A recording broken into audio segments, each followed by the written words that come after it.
नमस्कार साथियों, स्वागत है आपका अपने इस यूट्यूब पर। और बात करते हैं जो सुप्रीम कोर्ट ने कल फैसला दिया है एक 5 जजों की बेंच ने कि जो भी नोटिफिकेशन है उसमें कोई बदलाव नहीं किया जा सकता है, उसी को लेके समझते हैं। और आखिर जो सुप्रीम कोर्ट ने फैसला दिया है वो क्या है और किस फैसले के हिसाब से इसने दिया है, तो इसको समझने के लिए अपन बात करते हैं कि ये मामला था क्या। और बाद में बात ये भी करेंगे जो अपना हाई कोर्ट एलडीसी मैटर चल रहा है, जो कोर्ट केस चल रहा है, उसके अंदर इसका कितना इफेक्ट पड़ेगा, इसका और उसका कितना कनेक्शन है, ये भी बात करते हैं।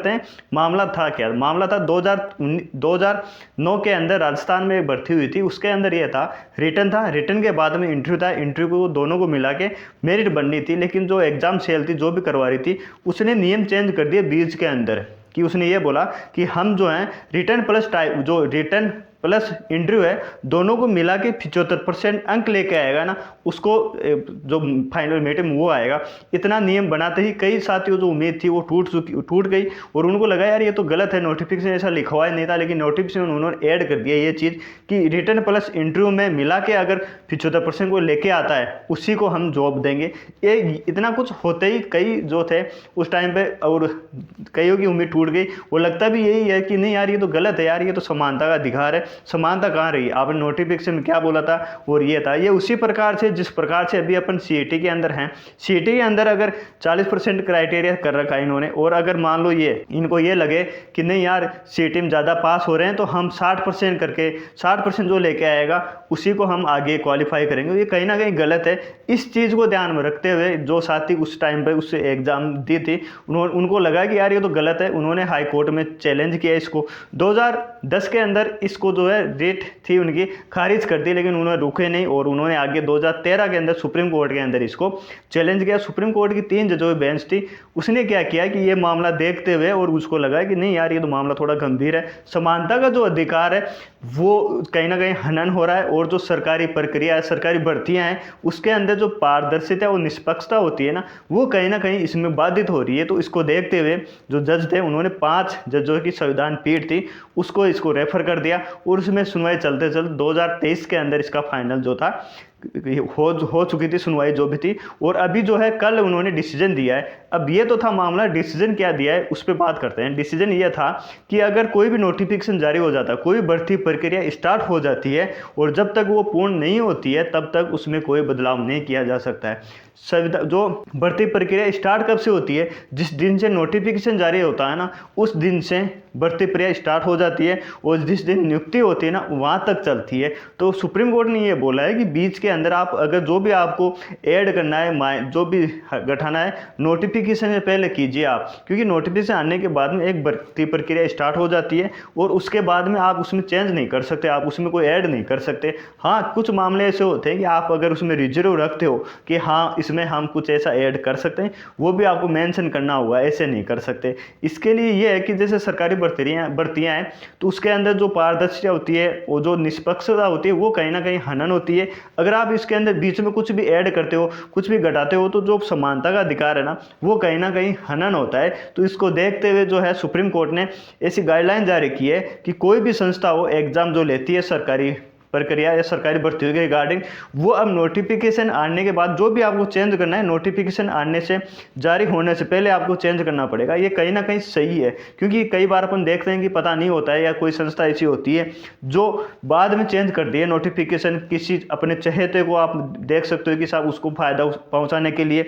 या फिर ये भी होता है कि कहीं ना कहीं ऐसे भी होता है कि नहीं साहब कुछ चीज़ें होती है जो सबको पता नहीं होती है, तो किसी ना किसी चीज़ को अपने हित में पहुंचाने के लिए या फिर जो उनके कार्य होते हैं उनको दबाने के लिए नोटिफिकेशन में चेंज कर दिया जाता है। या फिर ऐसे इसको कम करने के लिए या फिर जो इनकी मनमानी है उसको कम करने के लिए सुप्रीम कोर्ट ने ये फैसला दिया है। तो ये थी जो सरकारी भर्तियों से संबंधित मामला, लगभग ये था। अब बात करते हैं जो अपना high court LDC matter supreme court में चल रहा है उसका इसका क्या कनेक्शन। देखो अपना जो मैटर है वो अलग है, वो रिजर्वेशन का मामला है। नोटिफिकेशन को चैलेंज नहीं किया अपन ने तो ये बोला है कि सुप्रीम कोर्ट का फैसला है, 9 जजों की बेंच का फैसला है कि आपको जो है आप नोटिफिकेशन कुछ भी जारी करो। नोटिफिकेशन का मतलब ये नहीं कि आपने नोटिफिकेशन जारी कर तो आप किसी दूसरों के जो अधिकार है उसको हनन करोगे, ऐसा नहीं है। नोटिफिकेशन सबसे ऊपर नहीं होता है, नोटिफिकेशन ऊपर संविधान होता है। हाँ ठीक है, नोटिफिकेशन कहीं ना कहीं सही है, लेकिन आप किसी को जो अधिकार है उसमें कमी नहीं कर सकते किसी भी हालत में। तो ये जो है अपना मैटर है।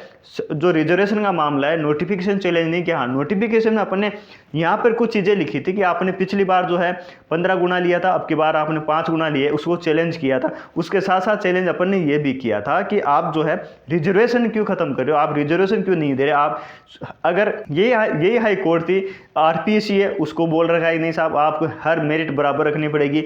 अधीनस्थ बोर्ड है उसको भी बोल रखा है, कैसे बोल रखा है नहीं पता तो मैं बता देता हूँ। एलडीसी जो अभी जो अधीनस्थ बोर्ड एलडीसी हुई है सीईटी में 15 गुना अपन गुणा करते हैं लगभग 4200 का, तो 63,000 होती है, लेकिन 76,000 पास किए। क्यों किया है? क्योंकि इनको कट ऑफ सबकी बराबर रखनी थी। यही सीन है कि जो हाई कोर्ट था उसमें भी ये चैलेंज किया है कि आप जनरल के बराबर रखो, भाई जनरल के बराबर रखो। अगर उसमें ज़्यादा पास हो रहे तो होने दो। फाइनली जो है कैंडिडेट है सेलेक्ट होने उतने हैं जितनी सीटें हैं, लेकिन आप जो है प्री हो, मेंस हो, इंटरव्यू हो, इन सब में रिजर्वेशन का फ़ायदा मिलना चाहिए। ऐसी सुप्रीम कोर्ट की गाइडलाइन है इंदिरा साहनी। जो 9 जजोई बेंच का मामला है, तो अपना जो मैटर है वो इसमें कहीं भी नहीं है। अपने नोटिफिकेशन चैलेंज नहीं किया है, नोटिफिकेशन वही रखो जो है आपका। लेकिन आप जो समानता अधिकार है, जो अपना अधिकार है आरक्षण का, उसको कहीं ना कहीं ख़त्म कर रहे हो आप। वो क्यों नहीं दे रहे? खुद पे बात आती है तब तो ये था।